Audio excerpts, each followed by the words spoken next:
বক্তব্যের শুরুতেই আমি আপনাদের কাছে একটু দুঃখ প্রকাশ করতে চাই। আমার আসার কথা ছিল এই অনুষ্ঠানে 11টার সময়, কিন্তু আসতে একটু দেরি হয়ে গিয়েছে। অফিসে একটি জরুরি কাজ সারতে গিয়ে একটু সময় লেগে গেছে, সেজন্য আমি আন্তরিকভাবে দুঃখিত আপনাদের কাছে। সকল উপস্থিতিবৃন্দ, আমাদের সংবিধানের 27 নম্বর অনুচ্ছেদে বলা হয়েছে সব নাগরিক আইনের দৃষ্টিতে সমান এবং আইনের সমান আশ্রয় লাভের অধিকারী।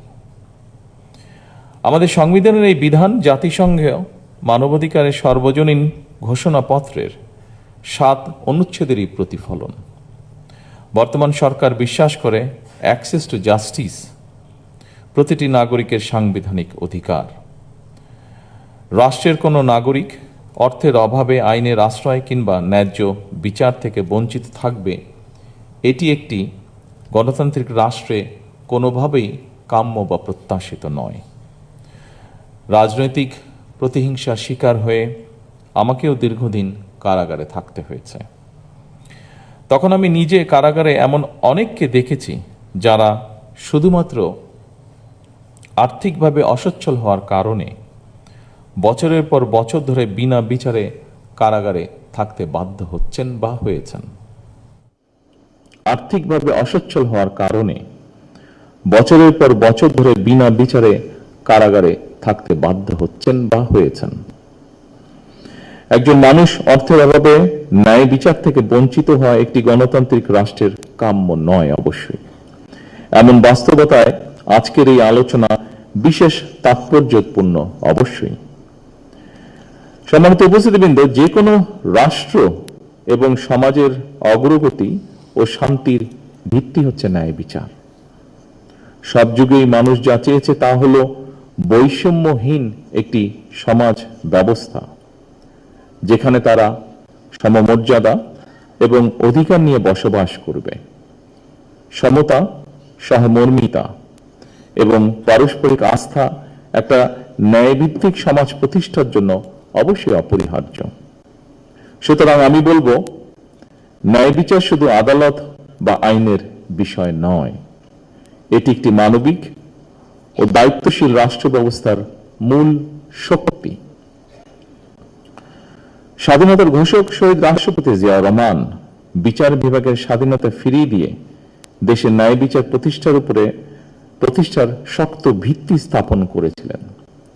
সেই ধারাবাহিকতায় সাবেক প্রধানমন্ত্রী বেগম খালেদা জিয়া মানুষের ন্যায় বিচার পাওয়ায় সুগম করতে লিগ্যাল এইড ফান্ড তৈরি করেছিলেন। উপস্থিত সকল সুধীবৃন্দ, আমরা বিশ্বাস করি যে রাষ্ট্রে আইনের শাসন, ন্যায় বিচার এবং মানবাধিকার নেই, সেই দেশ কখনোই একটি গণতান্ত্রিক মানবিক রাষ্ট্র হতে পারে না বা হয়ে উঠতে পারে না। দীর্ঘ 1.5 দশকেরও ফ্যাসিবাদী শাসনের অবসানের পর বাংলাদেশের জনগণ পুনরায় গণতন্ত্রের পথে হাঁটতে শুরু করেছে। এই গণতান্ত্রিক যাত্রা সুসংহত করতে রাষ্ট্রে ন্যায়ের শাসন প্রতিষ্ঠার বিকল্প নেই, আর এই ন্যায় বিচার সবার জন্যই প্রযোজ্য। একজন মানুষও যাতে অর্থের অভাবে অ্যাক্সেস টু জাস্টিস থেকে বঞ্চিত না হয়, সেই লক্ষ্যকে সামনে রেখে সরকার লিগ্যাল এইড কর্মসূচি অব্যাহত রেখেছে। একজন ভুক্তভোগী টাকার অভাবে আইনজীবী সহায়তা নিতে পারবে না, এমনটা যেন না হয়, সেটি সরকার চেষ্টা করবে সর্বতোভাবে নিশ্চিত করতে। আর্থিকভাবে সামর্থ্যবান নয় এমন মানুষদের জন্য অ্যাক্সেস টু জাস্টিস নিশ্চিত করতে সরকার সুনির্দিষ্ট পরিকল্পনা গ্রহণ করেছে। সম্মানিত উপস্থিতিবৃন্দ, ন্যায় বিচারের কথা শুধু আইনের বইয়ে নয়, এটি প্রতিটি মানুষের জীবনেই সত্য এবং বাস্তব হয়ে উঠুক, এটি বর্তমান সরকারের প্রত্যাশা। ন্যায় বিচার কখনোই কেবল আদালত কেন্দ্রিক নয়, কোনো প্রক্রিয়া নয়, এটি কোনো জীবন্ত মূল্যবোধ।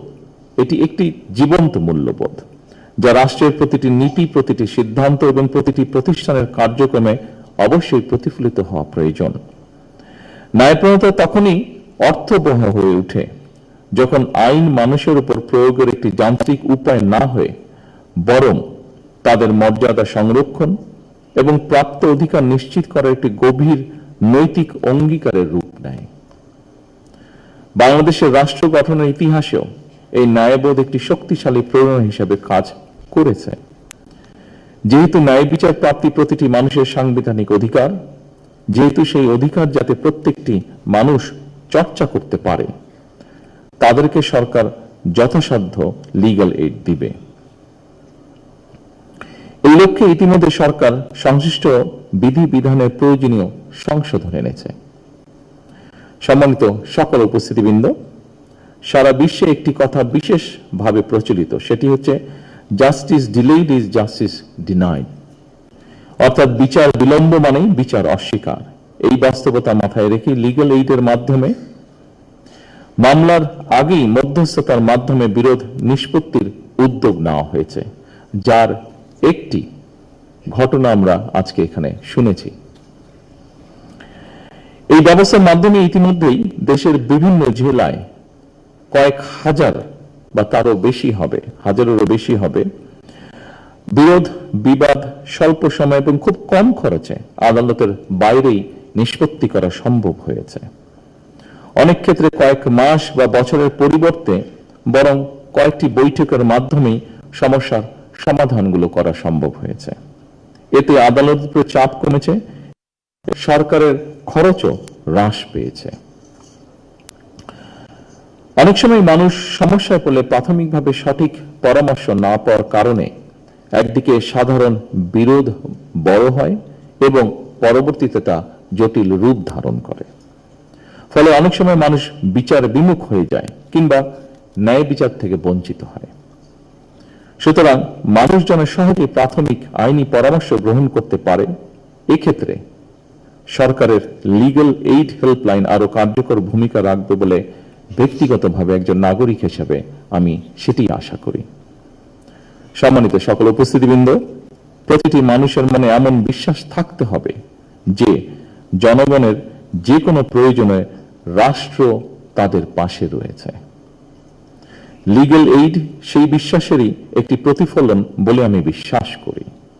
আসুন আমরা সবাই মিলে একটি ন্যায়বৃদ্ধি মানবিক রাষ্ট্র গড়ে তুলি, যেখানে ন্যায় বিচারই হবে শেষ কথা আমাদের। আমি জাতীয় আইনগত সহায়তায় কেউ উদ্যোগের সার্বজনীন সাফল্য কামনা করি। সবাইকে আন্তরিকভাবে ধন্যবাদ। আল্লাহ হাফিজ। বাংলাদেশ জিন্দাবাদ।